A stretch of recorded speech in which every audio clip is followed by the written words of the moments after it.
sinto uma pessoa tão sortuda de ter assim, esse DNA, sabe? De ter um irmão desse, que me ensinou a gostar de poesia, que declamava para mim. Aquilo foi uma conexão enorme, porque na realidade assim, a música, a poesia foi que nos aproximou realmente. O Vinícius de Moraes, num poema extraordinário, sobre a morte, ele chama a morte de a hora íntima. E nada mais público que a intimidade da morte, ainda mais uma morte com consequências políticas, como foi a do seu irmão, como foi a do Cícero.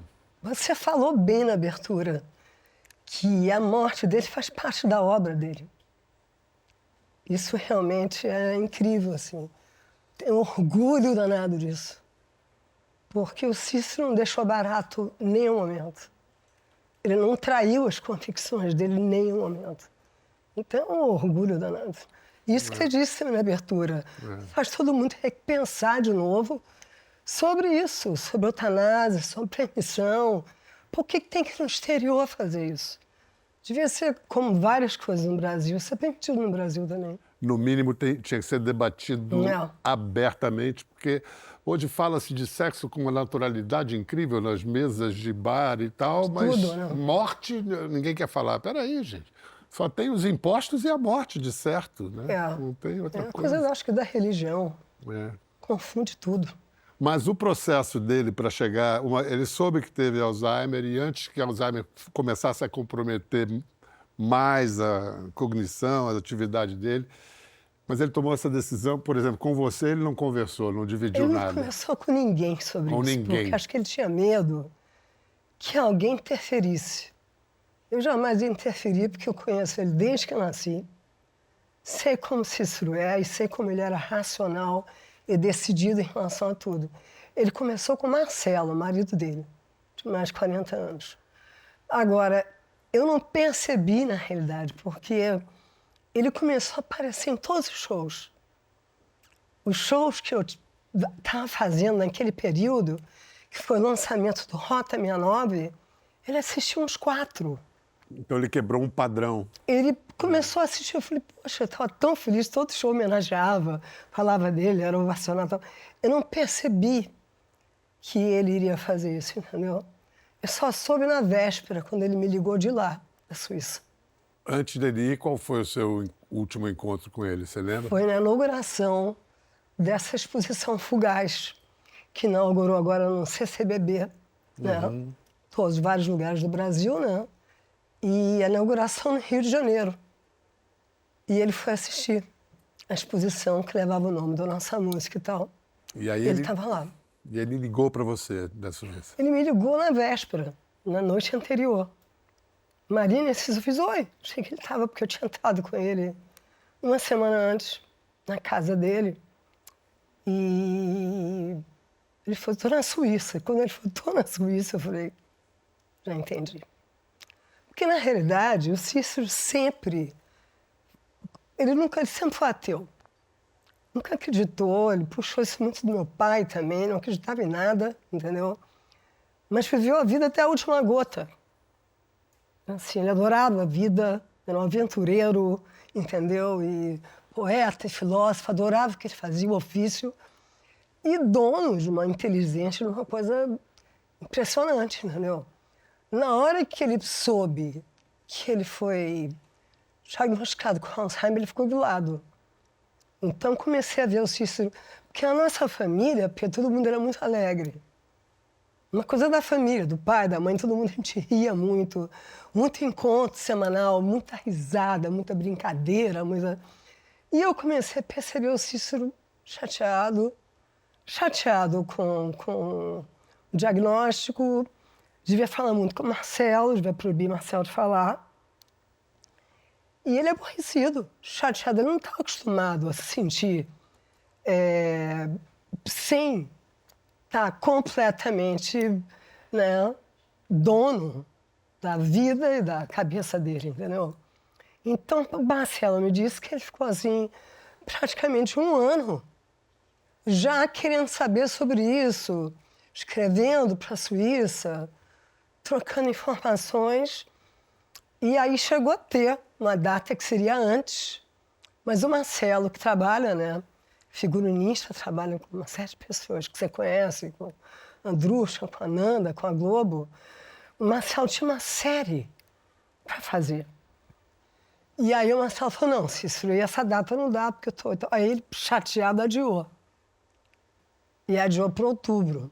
Eu estreiei meu show em agosto. Ele foi na estreia, foi em vários lugares. Já tinha uma série de homenagens a ele no show. Porque eu via que ele estava triste e ele é tão importante para mim. Não só como irmão, mas como tudo que a gente viveu. Nossos segredos.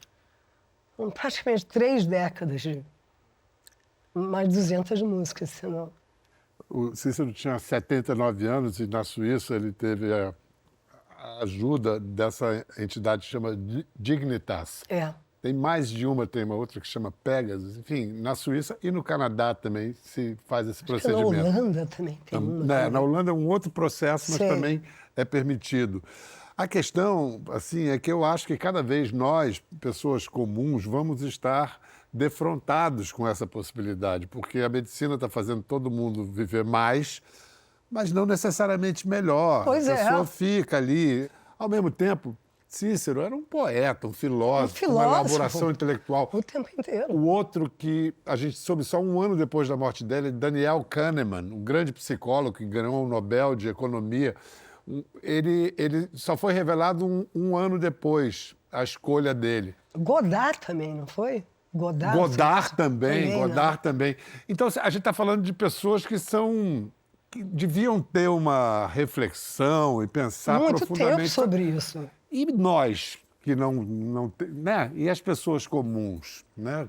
Eu acho o seguinte, que essa decisão de Cícero, além de fazer ser totalmente condizente com tudo que ele viveu, assim, coloca essa coisa no Brasil, porque o Cícero, intelectual da Academia Brasileira de Letras, um poeta filósofo, e um letrista de músicas muito conhecidas. Nós temos muito sucesso, muitas canções de sucesso. Então, assim, cantado por muita gente. E muita gente jovem, quando vê... Porque não é que o Cícero não quis mais viver, se suicidou. Ele não podia desfrutar de todo o que ele queria, que era racionalidade, que era poder escrever. Ele Começou perdeu. a não conseguir mais escrever. Não conseguia escrever, não conseguia mais ter inspiração, começou a ficar chateado. Virou uma vida muito chata para ele. Muito aquém do que ele imaginava para ele, entendeu? Ele não admitia isso. Então, ele foi atrás disso. Então, ele bota isso à tona, sabe? A partir do momento que você dá a música, a melodia para ele letrar, a influência que você teve na poesia de Cícero. Também é muito... É incrível, assim, eu me sinto uma pessoa tão sortuda de ter assim, esse DNA, sabe? De ter um irmão desses, que me ensinou a gostar de poesia, que declamava para mim. Assim, o que eu mais sinto é a saudade física dele, na realidade, porque estava sempre com ele, era divertido, a gente ria muito, conversava muito. Aquilo foi uma conexão enorme, porque, na realidade, assim, a música, a poesia, foi que nos aproximou realmente. Olha, em fevereiro desse ano, a Marina e o Marcelo, viúvo de Cícero, ficaram muito emocionados a assistir um show homenagem que foi feito por um amigo próximo do poeta, um cantor, compositor, produtor paraense, só podia vir de Belém mesmo, 37 anos, e Marina fez questão que ele viesse aqui hoje. Ainda bem, Arthur Nogueira.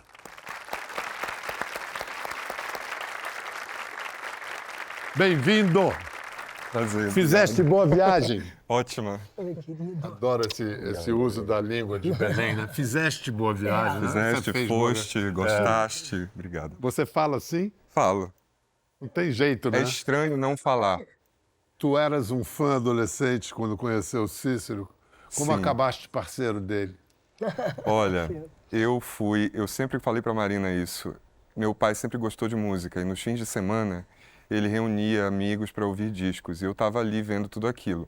Eu gostava de música, mas o que me levou para a música foi a poesia. E um dia, eu me lembro, ele pegou o LP Certos Acordes, da Marina, junto com outro tio, e tirou o encarte, me deu e disse: presta atenção nas letras, que são do irmão dela, que é poeta e filósofo. E eu não esqueço daquele dia, porque eu comecei a ler e os assuntos para mim, como uma pessoa que estava tentando entender o mundo, né, com aquela idade, aquilo revirou minha cabeça. Então eu fiquei fã. E aí, um tempo depois, li no jornal que Antônio Cícero estaria em Belém lançando um livro. Pedi para o meu pai, me leva, porque eu tinha 14, 15 anos. Cheguei lá, os maiores intelectuais de Belém, Benedito Nunes, Vicente Cecim, incrível, assim. E eu, com 14 anos, entrei na fila, cheguei com o meu livro, aí o Cícero olhou para mim e praticamente disse, o que você está fazendo aqui? Mas ele achou legal, porque eu comecei a falar de música, eu acho, enfim, não sei. E ele disse, espera um pouco que eu vou atender as pessoas. E quando acabou, ele disse, mas você canta? Eu falei, eu quero cantar, estou começando a tocar. Está aqui o meu e-mail, me escreve. E assim eu brinco que a gente ficou meio cartas a um jovem poeta, porque eu escrevia para ele. E ele muito gentil sempre, respeitoso e querendo me ajudar. Você sabe que eu sabia que eles eram amigos e tal, mas a minha relação com o Arthur mais cerimoniosa e o Cícero sempre adorou o Arthur e tal. Mas quando eu vi o show do Arthur, que o Arthur fez em homenagem ao Cícero, eu compreendi a profundidade da relação deles, porque era um show lindo, ele canta lindo as canções de Cícero, e ele declama também parecido com o Cícero. Falei, pronto, o Cícero, eu aprendi e passou tudo para o Arthur. Fiquei muito emocionada no seu show, muito. Poxa, você é um ídolo. Arthur Valente Nogueira, porque tem um Valente no meio que ele É o teve nome da que minha mãe. o nome de sua mãe. Você abdicou na vida artística. Mas és valente, está valendo. E ele me mostrou um livro que publicou graças ao estímulo de Antônio Cícero, porque você achava que letra não era poesia, não podia publicar. Quando eu comecei, como eu gostava de poesia, eu escrevia pouco. Mas depois, até o Cícero mesmo começou a me incentivar a escrever. E aí eu mostrava para ele. Então, quando eu recebi um convite para fazer um livro, eu falei, olha, eu não faço poemas, eu tenho as minhas letras, eu posso reunir e ver o que dá. E aí mandei para o Cícero e para a Adriana Calcanhoto, e os dois responderam com textos que eu acabei usando no livro, me incentivando a publicar. Ele fazia uma distinção muito clara entre letra e poema? Olha, depois passou a fazer, mas como ele realmente surgiu a partir da nossa parceria, durante assim, os 20 anos seguidos, aquilo foi muito sério para a gente. Porque é nosso ganha-pão. Nós viríamos profissionais, um junto com o outro, compondo para... Tem 23 discos, pelo menos 18, 19 se participou ativamente. Então, para ele era muito importante. Ele me deixou uma carta linda, né? De despedida. E entre inúmeras coisas lindas que ele me disse, sim, ele falou assim para mim, olha, mas eu quero que você saiba que, na realidade, o que eu adorava mesmo era ouvir você cantar e aquelas melodias. As melodias eram irresistíveis para mim. Eu me sentia uma sereia, entende? Que eu levava meu irmão para vamos compor, entendeu? Era uma coisa. Responsável por transformar um erudito em um dos maiores letristas populares do Brasil que tocam no rádio todos os dias. É isso aí. Marina. O Cícero deixou pronto um livro, Fulgaz, Poesia Reunida, está saindo agora. Deixou também a gravação em áudio dos poemas do livro. Você acompanhou isso de perto, né, Arthur? Sim, era um sonho dele. Ele falava muito nisso. Que os livros estavam esgotados, as pessoas não encontravam, e ele queria reunir os 3 livros em um. Há anos ele falava disso. Até que, no último, eu também não sabia da decisão dele, ninguém sabia. E eu senti uma certa urgência em fazer isso. Ele foi organizando tudo, né? Então, ele começou a me mandar os livros para eu ajudá-lo na parte de ver se não faltava nada. Acho que também segura um pouco com a questão da memória. Então, foi um processo inesquecível para mim. Porque eu acabei sugerindo que a gente colocasse letras também. Ele dizia que as letras tinham que ficar nas canções, ele preferia só os poemas. Mas eu e Marcelo, a gente convenceu e ele topou. Então foi incrível. E aí a Marina, também um dia, me disse, Arthur, tinha que ter um áudio do Cícero dizendo os poemas. Porque ele declama, é impressionante ele declamando. Muito bem. Aí falei com o Marcelo, fomos eu, Marcelo, Adriana e ele para um estúdio no Rio. e ele leu todos os poemas. Você foi um dos amigos que recebeu o e-mail que ele mandou de Sim. despedida em outubro. Queria saber como é que você reagiu e lembrar que foi um texto tão importante que se quebrou um tabu, uma norma de não se divulgar cartas de suicídio. Na verdade, eu prefiro chamar isso de morte voluntária assistida. Exatamente. Tecnicamente, é mais isso do que um suicídio. Enfim, isso não vem ao caso. Isso como mexeu com a sua visão, com a visão de vocês, de uma morte voluntária? Olha, eu quando recebi o e-mail dele, que se chamava Da Suíça, e que ele dizia, Arthur, eu estou na Suíça, me deu um orgulho dele. Também.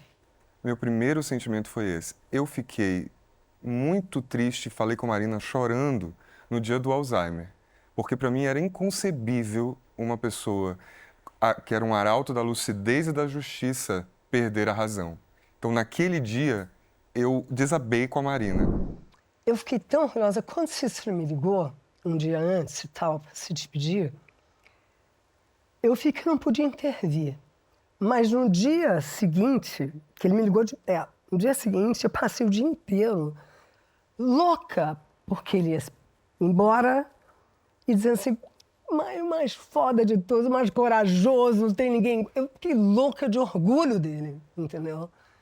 Dele ter não dito para ninguém, fazer tudo porque aí fica, na realidade, a potência do trabalho dele. É isso que ele queria. Ele não queria ficar fraco, frágil. Isso não era a ideia do Cícero. E ele conseguiu manter isso. Então, é um orgulho enorme ser irmã dele.